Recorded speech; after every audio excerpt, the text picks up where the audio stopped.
Welcome everybody to a special edition program on Florida Gateway College Television, an interview with James Montgomery. James has been a retired educator. He's been an educator in Columbia County for many years, retired a couple of years ago, and still keeps his hand in the education business by teaching a dual enrollment class at Columbia High School for Florida Gateway College. Welcome to the program, Mr. Mont. Thank you, Mike.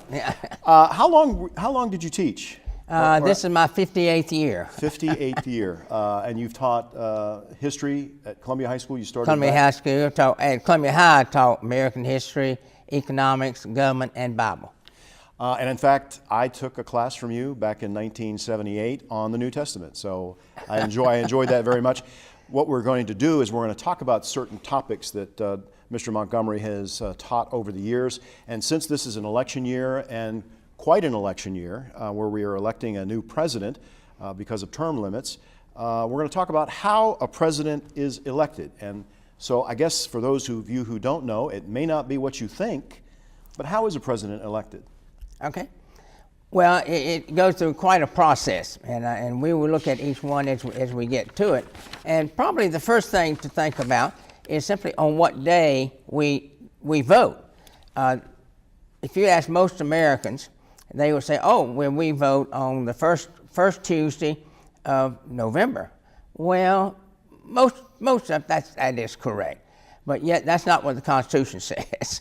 The Constitution says that you vote on the first Tuesday after the first Monday. Now, this year is a perfect example of that. If you look, November begins on Tuesday. So if you went by, most people think that you vote on the first Tuesday of the month, that we'd be voting on November the 1st. But we don't. We vote on November the 8th. And the reason for that is the Constitution says you vote on the first Tuesday after the first Monday. Now, why they did that, I don't know. Maybe it sounded good at the time.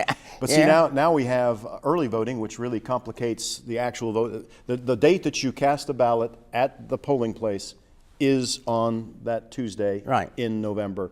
Early voting is a week before, and that differs in many, many states. Yeah. Let's talk about the Electoral College. I think that is something that people don't realize, the role the Electoral College has in presidential politics. Right.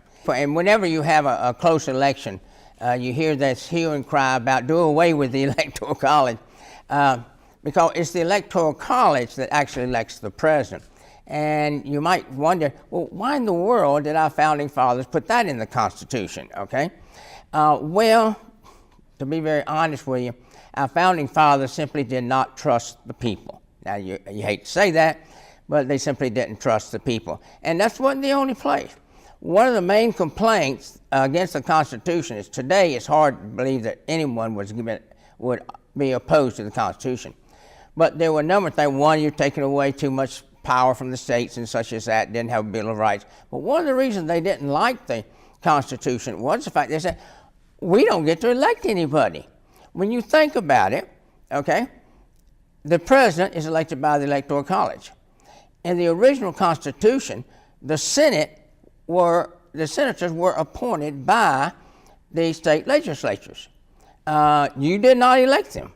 Only the House of Representatives in the original Constitution did you elect. And that followed pretty much what the colonies did. Usually the head of the colony was selected, the upper house in the colonies were selected, and the House of Burgesses, like with England, they were elected. So they followed pretty much the same pattern. We did not start electing our senators until 1916 during the Wilson administration, during the Progressive period. So the only part of the government that the people elected was simply the House. Didn't elect the president, you didn't elect the senators, and mainly because, and you have to think about the education at that period, the founding fathers simply did not trust the people. And so as a result, they drew up the Constitution so that there would be that safeguard. Let's talk a little bit more about the Electoral College. Do the states share electoral votes equally, or how does that work? Okay.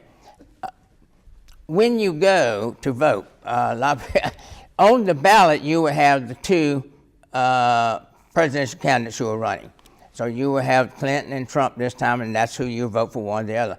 But actually, in reality, you are not voting for them.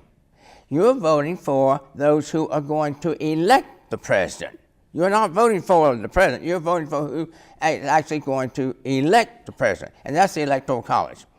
And how that is set up is the Democrats already have, and the state has, each state has so many electors. And it's determined by population. Well, yes and no. Okay, by population, Florida, for example, we have 29 electors. 27 of those are in the have to do with representatives in the House, and then you add the 2 senators. That makes the 29. So actually, you don't go completely by population, even though you're partly right. You go simply by adding together how many members of the House you have and how many senators, and we know how many senators. So you add those 2 together to come up with the answer as to how many electors you have. And so when that election takes place, you go in and vote, say you're going to vote for Trump or Clinton, whichever one. Each party already has 29 electors selected, all right? So the Democrats already have dyed-in-the-wool Democrats, 29 of them already selected, okay? The Republicans also have 29 electors already selected, all right? So when you vote, then, of course, in the end, whoever wins the state gets all of the electoral votes for that state. So it's a popular vote by the state, but and then those 29 have to still vote for that candidate. So winning a state means a lot in the Electoral College. Because you get all of the electoral votes. And I used to think that that wasn't quite fair, because say Columbia County, every one of us voted for County A, but but County B won. Well, we might as well go on fishing. Our vote doesn't mean a thing, okay? Because the winner gets all the votes from on that state. So you see in presidential politics now, Florida's got 29, California has a bunch. So the candidate that wins California gets a majority, or all of those electoral votes. Texas is another popular state that has a lot of electoral votes.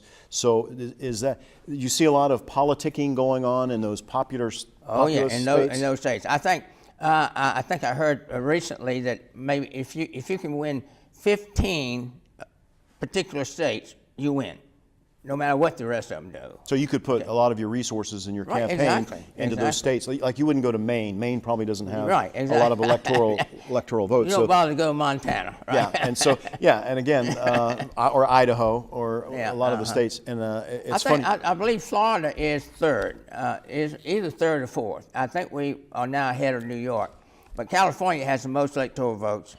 Texas is next. I think I believe we are third now in number of electoral votes. And at one time, Michigan and Pennsylvania and New York State were all population centers where a lot of electoral voters resided, and so you saw a lot of candidates. If you win those states, you go to those states, and that's why Florida is so important. Let's talk about how many does it take? What is the number, the magic number, when you get to that point? You've won the Electoral College race. Well, don't quote me on that, but I think the number is 270, I believe. I think you're right. But what the Constitution says, of course, you can't go with that because it changes. Constitution says you simply have 1 over half, but it actually says you have more electoral votes than all the others put together. Okay, because sometimes you've got to. This time you've got liberals, you got the libertarians, and you have others who are running for president too, besides just the 2 top ones. And some elections, like when George Wallace was running and things like that, you had some strong people running, and Nader, and when he was running, and so the Constitution simply says you have more votes than all the others put together, okay, which would be 1 over half, okay, we might say. And that's like in any election, even in local races, 50 plus 1 is all you need to to win outright. I noticed we had a situation in Columbia County where a superintendent got 50+1, and so there was no runoff. So Right. let me when does the Electoral College, do they meet? Is there a meeting time Okay. that happens after the election, or does it Well, happen say the Democrats simultaneously? won Florida, then those 29 electors, the Republican electors can go on home. But the Democratic electors in December will go to Tallahassee and they will cast their votes. Okay. Now, do they have to vote for the person that they are representing? No, they don't. Okay. They are expected to, simply because the Democrats that are going to Tallahassee, they are dyed-in-the-world Democrats, and they're probably going to go that way. But they don't have to do that. I can remember in that '68 election when Wallace was running, I think it was North Carolina that did it, but there was some in North Carolina that said, you know, this isn't right. Wallace put a lot of votes in North Carolina. He put a lot of votes in North Carolina. And so I think he deserves some. And so some of those, I don't remember how North Carolina went, but some of those in that group voted for Wallace when he did not win North Carolina.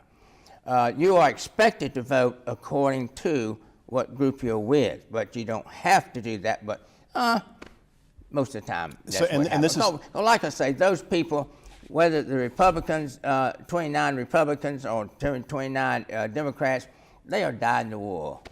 Democrats or They Republicans. vote with the party. They'll vote with the party all the time, but they don't have to. They don't have to. Let me, and this may be a stupid question, but how can a race be announced the night of the election if the Electoral College doesn't vote? Did they just assume that that's what's going to happen? No, all you have to do, keep in mind, who wins the state gets all the votes, electors from that state. So you just make a list. Clinton won all these states, Trump won all these states, okay? How many electors does each state have?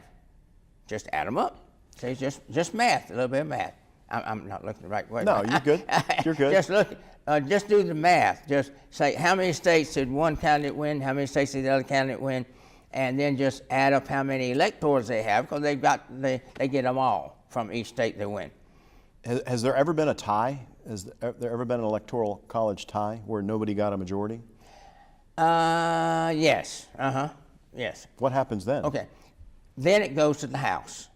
Let's talk a little bit about if the Electoral College, because there could be some problems, like you said. You've got a third party in here, and I know he's got a good situation in New Mexico where he's leading in some polls. Gary Johnson is the candidate, where there could be a monkey wrench put into the system.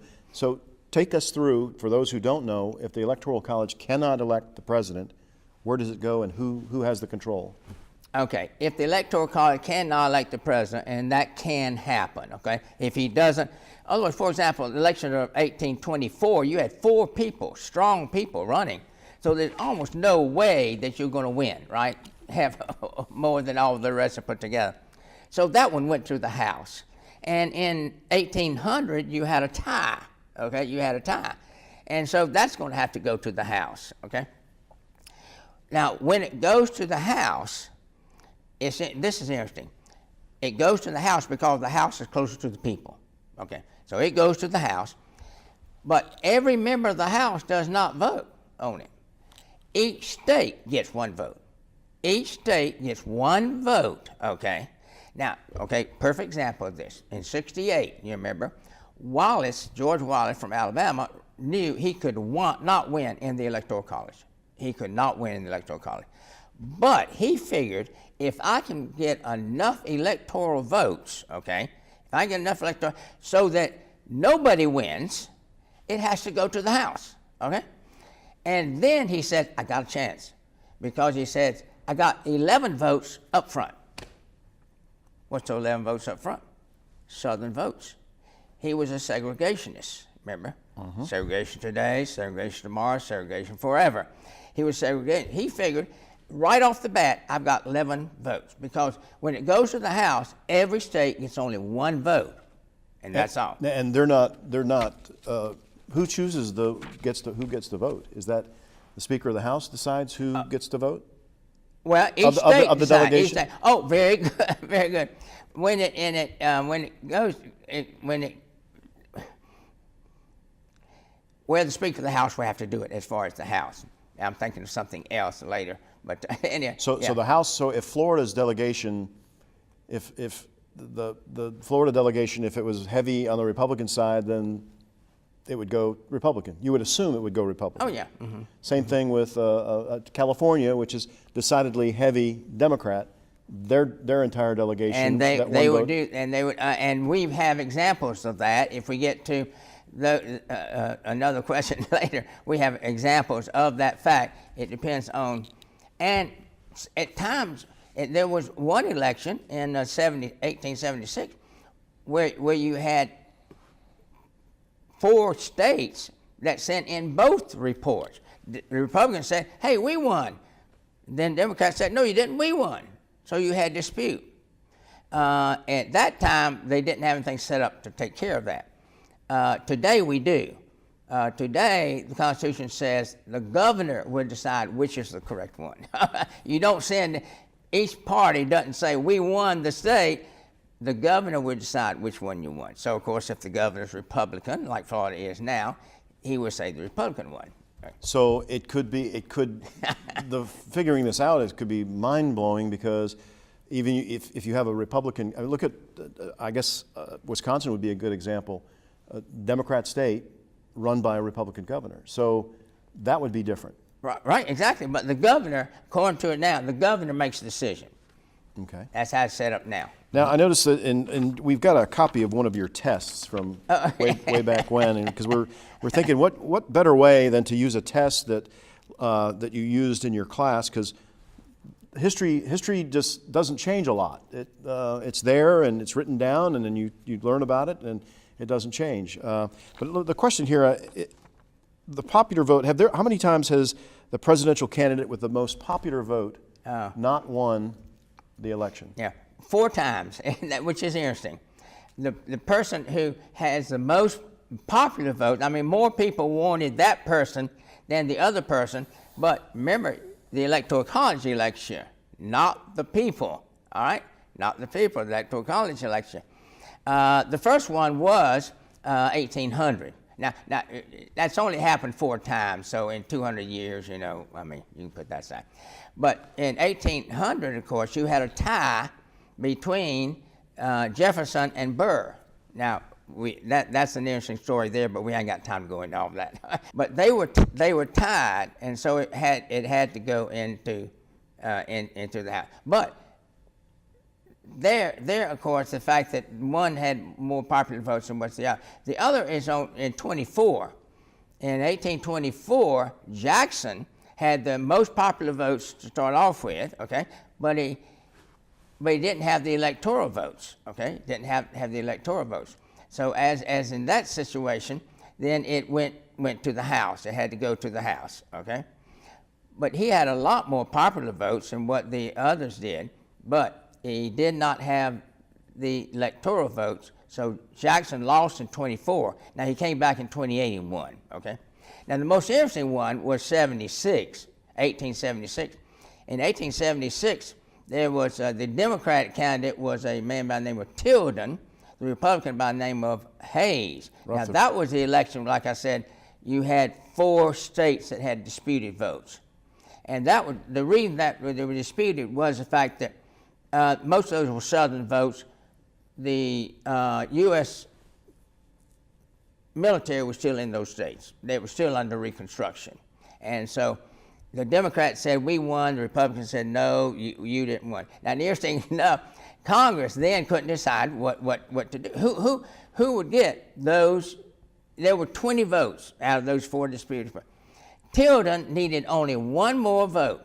I think at that time it was 185 to win. Tilden had 184. Hayes had 165. Okay, but there were 20 undisputed votes. Now, Tilden only needed 1 of those 20 to win. Hayes needed all 20 of them to win. All right.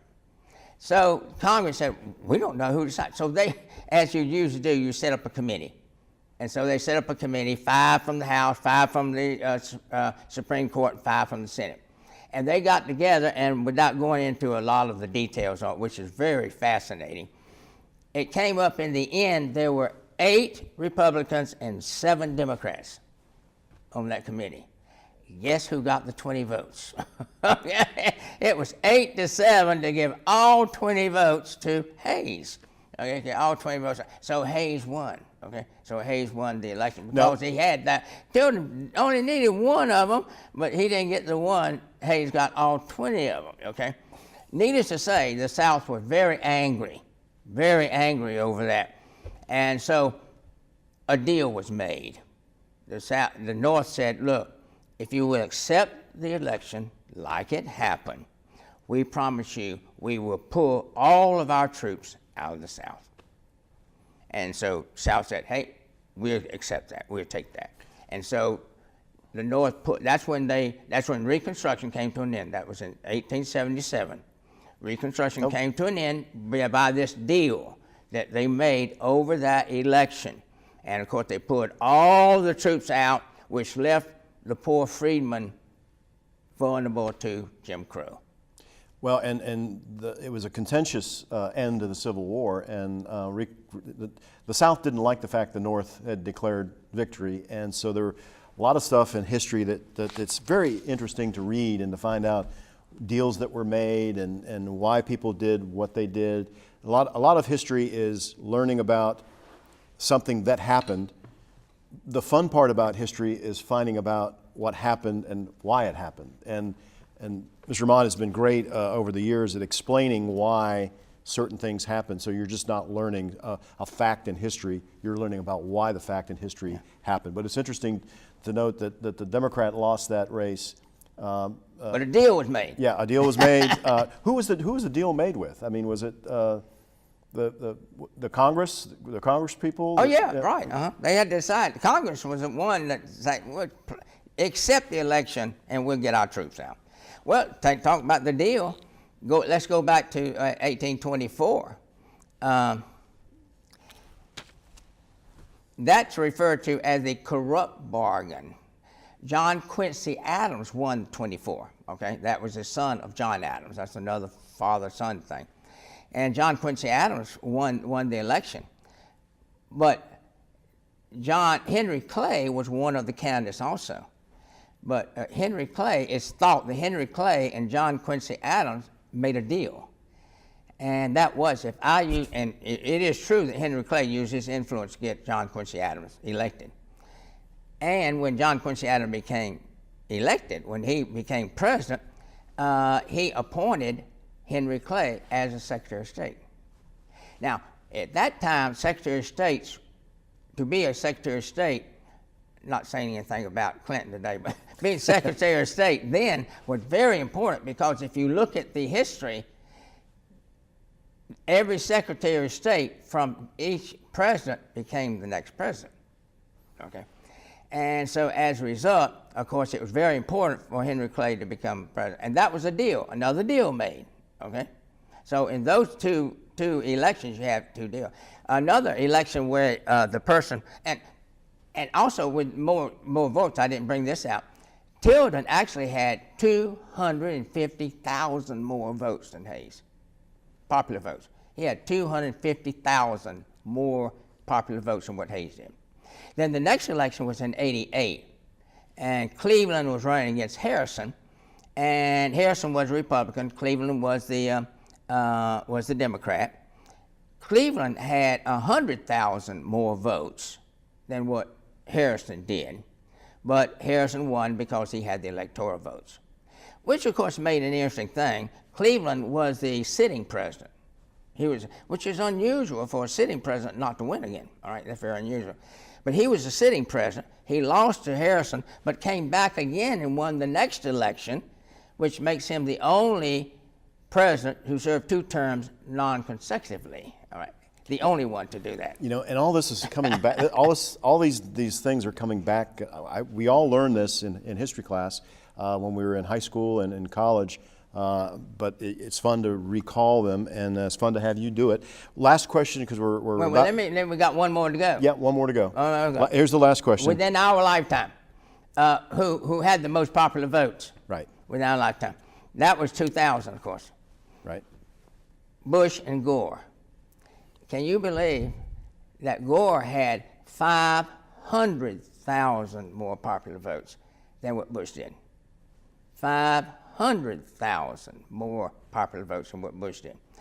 But as you remember, Florida gave the election to Bush. Right, and those were the hanging chads on the, Right, on exactly. the ballots. That, exactly. that- So yeah, 4 different times, and so whenever you have a close election, and we're going to have a close election this year. This is going to be a close election. Every time you have a close election, you're going to have that hue and cry, get rid of the Electoral College.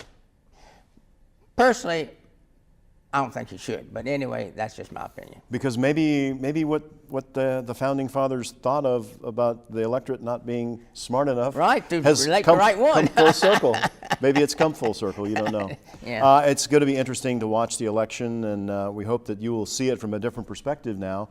If you haven't thought about the Electoral College and how the Electoral College elects the President of the United States, you'll see some folks on television that will actually talk about the Electoral College, and now you understand a little bit more about how that works. Mr. Mott, thank you for spending some time with us. I enjoyed it. Thank you for Hopefully spending time. we can do it again. We're going to definitely do it again. We're going to do it on a different topic, but thank you for coming, and thank you for watching. Please let us know what you think. Email us here at Florida Gateway College Television. We'll see you next time.